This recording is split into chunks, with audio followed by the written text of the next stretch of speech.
मिलकर एक मजेदार एडवेंचर पर चलेंगे। काले नाग का रहस्य। रात का सन्नाटा था। मोहल्ले में बस कुत्तों की हल्की भौंक सुनाई दे रही थी। राजू और उसकी माँ सो चुके थे। खिड़की के पास मिन्नी बिल्ली बैठी थी। उसकी आंखें अंधेरे में दो चमकते बल्बों जैसी दिख रही थीं। वो अभी भी सोच रही थी, भोलू दूध वाले को तो पकड़ लिया, लेकिन अब नया रहस्य क्या है। ये तभी उसने देखा, गली के कोने में काले नाग कुत्ता कुछ मुंह में दबाकर भाग रहा है। काले नाग कोई मामूली कुत्ता नहीं था। वो पूरा मोहल्ला उससे डरता था। काला, बड़ा और लाल आंखों वाला, बच्चों को देखकर गुर्राता, बिल्लियों को भगाता और रात में बर्तन गिराता फिरता। मिन्नी की मूंछें हिलने लगीं। ये कुछ गड़बड़ तो जरूर कर रहा है। चोरी की शुरुआत। अगले दिन मोहल्ले में हड़कंप मच गया। शर्मा जी चिल्ला रहे थे, अरे मेरा चांदी का चम्मच गायब हो गया। वर्मा आंटी बोली, मेरी झुमकी भी नहीं मिल रही। राजू की मां ने कहा, अरे हमारी चाय की केतली कौन ले गया। हर किसी के घर से कोई ना कोई चीज गायब थी। सबको फिर से शक हुआ, कहीं ये मिन्नी का नया प्लान तो नहीं। मिन्नी भी मन ही मन बोली, हाँ, लेकिन जिसने ये सब किया है उसे पकड़ना अब मेरा नया मिशन है। ऑपरेशन चमचम। मिन्नी ने टोनी को बुलाया। दोनों छत पर बैठकर गुप्त मीटिंग करने लगी। टोनी बोली, काले नाग हर रात कुछ मुंह में दबाकर ले जाता है। मिन्नी ने आंखें सिकोड़ते हुए कहा, मुझे लगता है वो चीजें जमा कर रहा है। पर कहां? टोनी ने कहा, काले नाग पुरानी फैक्ट्री के पीछे जाता है, वहीं उसका अड्डा है। मिन्नी ने तुरंत फैसला किया, आज रात वहीं चलेंगे, लेकिन सावधान रहना, वो बहुत ताकतवर है। रात का जासूसी सफर। रात के 12 बजे। हवा ठंडी थी, आसमान में बादल थे। मिन्नी और टोनी दीवारों पर चुपके चुपके चल रही थी। काले नाग के पंजों के निशान मिट्टी में दिखाई दे रहे थे। वे फैक्ट्री के पीछे पहुंची। वहां टूटी हुई खिड़कियां और जंग लगे दरवाजे थे। अंदर से कुछ चमकता हुआ दिखाई दे रहा था। मिन्नी ने धीरे से झांका और दंग रह गई।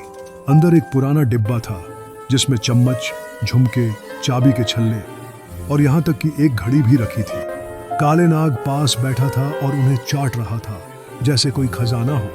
मिन्नी फुसफुसाई, देखा, वही चोर है। फिर टोनी बोली, अब क्या करें? मिन्नी ने आंखें घुमाई। अब असली बिल्ली वाला प्लान शुरू होगा। बिल्ली का प्लान पार्ट 2। मिन्नी ने अगली रात के लिए पूरा जाल तैयार किया। राजू की अलमारी से उसने एक पुराना अलार्म क्लॉक गिरा दिया। राजू ने उसे उठाकर ठीक कर दिया। मिन्नी मुस्कुराई, क्योंकि अब वो घड़ी उसकी नई योजना का हिस्सा थी।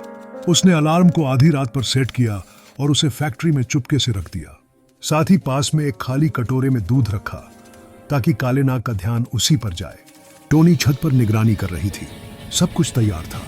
रात के 12 बजे टिंग टिंग टिंग अलार्म बजा। काले नाग चौंका और उसी समय मिन्नी ने अपने पंजों से रस्सी खींची और लोहे का ढक्कन उसके ऊपर गिर गया। काले नाग फंस गया। भौं भौं, छोड़ो मुझे। लेकिन मिन्नी बोली, अब बहुत चोरी कर ली मिस्टर काले नाग। टोनी भागकर शर्मा जी को बुलाने चली गई। सुबह का न्याय। जब लोग फैक्ट्री पहुंचे तो सब हैरान रह गए। काले नाग लोहे के डिब्बे में फंसा हुआ था और उसके पास मोहल्ले की सारी चोरी की चीजें रखी थी। राजू ने हंसते हुए कहा, देखो, मिन्नी ने फिर से चोरी पकड़ी। शर्मा जी बोले, वाह मिन्नी, तू तो सच्ची जासूस है। वर्मा आंटी ने कहा, अब से कोई भी तुझ पर शक नहीं करेगा। मिन्नी गर्व से अपनी मूंछें सीधी करती हुई राजू की गोद में आकर बैठ गई। दिल छूने वाला मोड़। जब सब चले गए तो मिन्नी काले नाग के पास गई। वो डर के मारे कांप रहा था। मिन्नी बोली, तूने ये सब क्यों किया? काले नाग ने धीमी आवाज में कहा, मैंने चोरी इसलिए की क्योंकि मेरी माँ बीमार है। लोग मुझे भगाते हैं, खाना नहीं देते। जो चमकती चीजें देखता था उन्हें इकट्ठा कर लाता था ताकि खुश हो जाऊं। मिन्नी चुप हो गई। उसके दिल में दया आ गई। उसने शर्मा जी से बात की और सबने मिलकर फैसला किया, अब काले नाग को कोई नहीं भगाएगा। उसे भी खाना मिलेगा और शर्मा जी के घर की रखवाली वही करेगा। नया सवेरा। काले नाग अब चोर नहीं बल्कि रक्षक बन गया। वो दिन भर गली के दरवाजे पर बैठा रहता और रात को पहरा देता। मिन्नी और टोनी अब उसकी दोस्त बन गई। तीनों ने मिलकर नया ग्रुप बनाया, मोहल्ला सिक्योरिटी क्लब। हर रात तीनों साथ गश्त लगाते। कोई बर्तन गिरा तो काले नाग भौंका, कहीं आवाज आई तो मिन्नी ने म्याऊं की और टोनी ने अलर्ट सिग्नल दिया। राजू उन्हें देखकर मुस्कुराता और कहता, अब हमारे मोहल्ले में कोई चोरी नहीं होगी, क्योंकि हमारी बिल्ली का प्लान कभी फेल नहीं होता। कहानी का संदेश, कभी कभी जो गलत करते हैं उनके पास भी कोई वजह होती है। समझदारी और दया से हम किसी को दुश्मन से दोस्त बना सकते हैं।